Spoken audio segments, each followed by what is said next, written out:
কিছু অনিয়ম আছে, যেমন আপনার হলো অফিসে অনেকজন ভর্তি নাই, অনেকজন আপনার টোকেন কাটে না।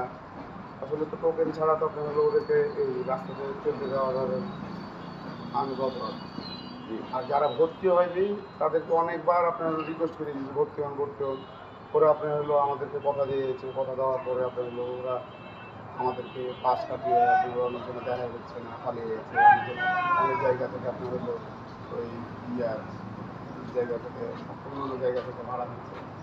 তো এই যাদেরকে ধরতে পারবো বা যাদেরকে আপনার হলো আমাদের কাছে যে একটা লিস্ট আছে, এই লিস্টের মাধ্যমে যাদেরকে আপনার হলো এদেরকে ধরে নিয়েছে, আমরা সর্বোচ্চ আইন মানে আমাদের যে আপনার হলো একটা বিধিবিধান আছে, এই বিধিবিধানের ভিতরে ওদেরকে সর্বোচ্চ শাস্তির আওতায় নিয়ে আসার আমাদের পরিকল্পনা।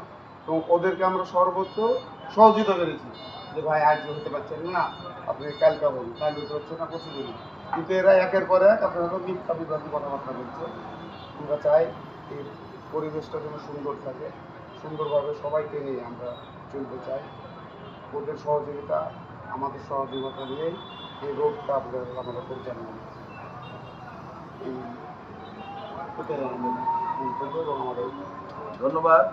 আপনি আরেকটু যেমনটা বুঝছিলেন দর্শকরা, যেমনটা শুনছিলেন, আমাদের রাজশাহী সিএনজি মালিক সমিতির কর্তব্যরত যে মাস্টার আছে তার মুখে শুনছিলেন আমাদের স্ট্যান্ডের যত অনিয়ম, এই অনিয়মের বিরুদ্ধে তারা সোচ্চার এবং আগামীতে এই অনিয়ম রোধ করার জন্য যা যা পদক্ষেপ গ্রহণ করা করবে। আপনাদের সাথে আমি অখিল ইসলাম পরশ, ক্রাইম নিউজ প্রতিদিন এর প্রতিনিধি হিসাবে আমি নিয়োজিত আছি। ধন্যবাদ সবাইকে। আমি আরেকটা কথা জিজ্ঞেস করছি, সেটা হলো যারা আইনের আওতায় আনতে চাইছেন তারা কী ধরনের শাস্তি দিবেন? এরা হচ্ছে আপনার হলো এদেরকে কী ধরনের বলতে গেলে, ওরা যখন আপনার হলো এই যে রূপটা, এই রূপটা তো আসলে এমনি এমনি চলে না। হ্যাঁ, এই রূপটাতে এদেরকে ধরুন আমরা যখন নিয়ে আসবো, এদেরকে নিয়ে আসার পরে এদের সাথে কথাবার্তা বলার পরে এদেরকে আপনার হলো একটা ওই ফাইনের মাধ্যমে, এরা যদি গাড়ি চালায় ফাইনের মাধ্যমে এবং অফিসের একটা ফাইন দিবে, ফাইন দেওয়ার পরে তার ভর্তি হবে, ভর্তি হওয়ার পরে আমাদেরকে এসে কাগজ দেখাবে, ওই কাগজ দেখানোর পরে সে আপনার হলো এই রুটে গাড়ি চালাতে হবে। আর যদি সে না এটা করে তাহলে তার গাড়ি আপনার হলো আমরা আপনার হলো আইনের আওতা দিয়ে আপনার হলো আমাদের প্রশাসন আছে, ওদের মাধ্যম দিয়ে ওর গাড়িটা আপনার হলো সিজ করে নেওয়া হবে। মানে আপনাদের যে আমি বলতে চাই, আইন, আমি আসলে এই কথাটা বলতে চাই, যারা আমাদের এই সিএনজি মালিক সমিতির যে নিয়ম কানুন আছে, যে বিধিবিধান আছে, এই বিধিবিধানের আওতায় যারা থাকবে না তাদেরকে অবৈধ বলে ঘোষণা করা হবে এবং তারা এই রোডে গাড়ি চালাইতে পারবে না।